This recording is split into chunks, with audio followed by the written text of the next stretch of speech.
Hello students, welcome to Legacy IAS Academy. In today's video, we are going to discuss about another controversy that has been going on for past few days related to a statement that is given by India's ambassador in Ireland in the context of the Irish Times, a local newspaper of Ireland, publishing an article against Narendra Modi, the Prime Minister of India.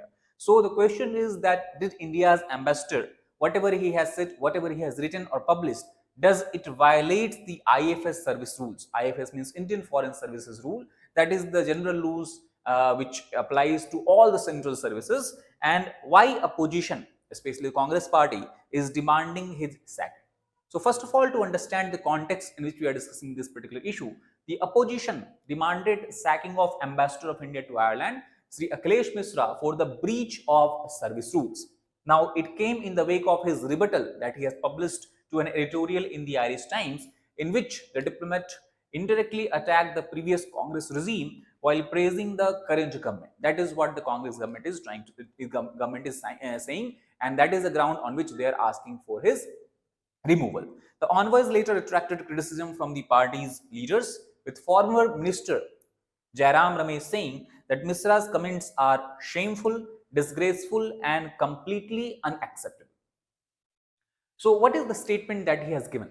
So, under Prime Minister Narendra Modi, India's democratic credentials have been severely tarnished. That was actually an article which was published in the famous local daily, the Irish Times. And Misra sent rejoinder, the Ambassador of India, he sent a rejoinder to the paper describing its view as highly biased and prejudiced. Now, in this context, he has also said that PM Modi enjoys unprecedented popularity. Ambassador Misra appeared to be taking a jibe at the Nehru-Gandhi family. He said that the Prime Minister did not belong to an elite political family, and it was for this reason that his personal life inspires millions of ordinary people. Not only that, he also has said that the fight against a deeply entrenched ecosystem of corruption that was created by 55-year rule, including the first 30 years by single dynastic part in India, is a major factor behind Mr. Modi's ever-growing popularity. So, whether these kind of statement that he has published, does it indeed violate IFS service rule? Let us try to understand this. Now, as per the Central Civil Services Conduct Rules that was framed in year 1964, one of the major principle that is enshrined here is maintaining political neutrality. That means civil servants do not show any kind of bias against any kind of political party, whether it is a positive bias or whether it is a negative bias. Other general guidelines that is also present in the same services rule is upholding the supremacy of the constitution and the democratic values of India. Second, defending and upholding the sovereignty and integrity of India. Third, maintaining accountability as well as transparency in his or her conduct. And officers of the central civil services are also required to be aware of the country's laws, regulations to operate in the best interest of the nation according to the rules. So these are the basic highlights of the Central Civil Services Rule of 1964.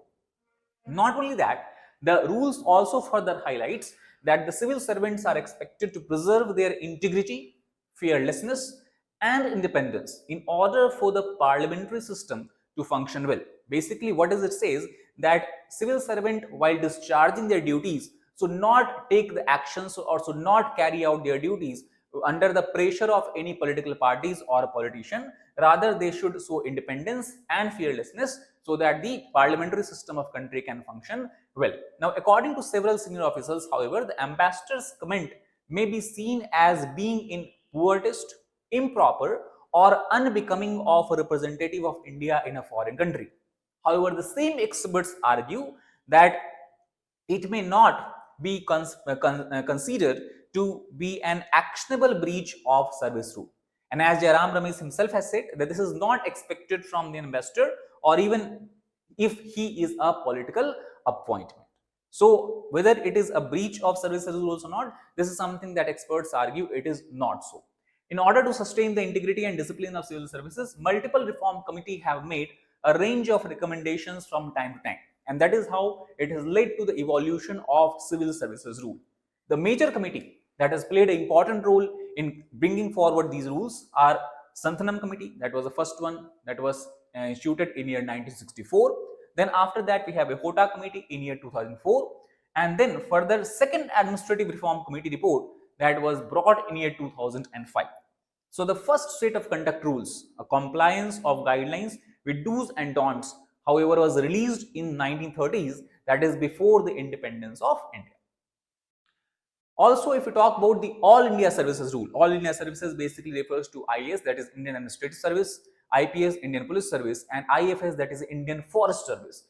It was adopted in year 1955, and it divided the compilations into separate specific regulations.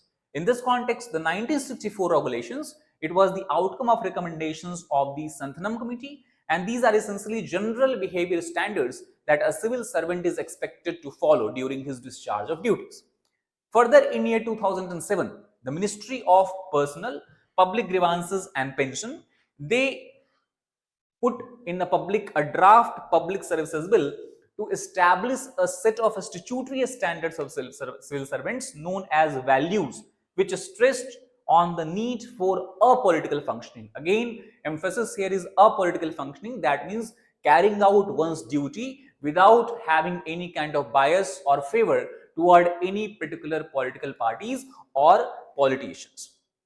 Now, this is not the first time that such kind of behavior or such kind of what you can say controversy has erupted. Before that, if we talk about the main controversy, it emerged involving Ronan Sen, who was India's ambassador to the United States at that time, and he was summoned by the Privileged Committee of Parliament, which is made up of 15 members of Parliament, in 2007 for making a statement that was seen as lowering the dignity of the House. Basically, while talking about the member of parliaments who were against a civil nuclear deal that was signed during the time of UPA government between India and United States of America, they said that the people, the member of parliaments who are protesting against such deals are basically he used a kind of what we can say term to define them, which was not becoming of a civil servant. So basically, Sen extended an unqualified apology to the parliament, and also while exonerating him, the Privileged Committee of Parliament that time has said that this matter could well serve as an advisory on what ought not to be done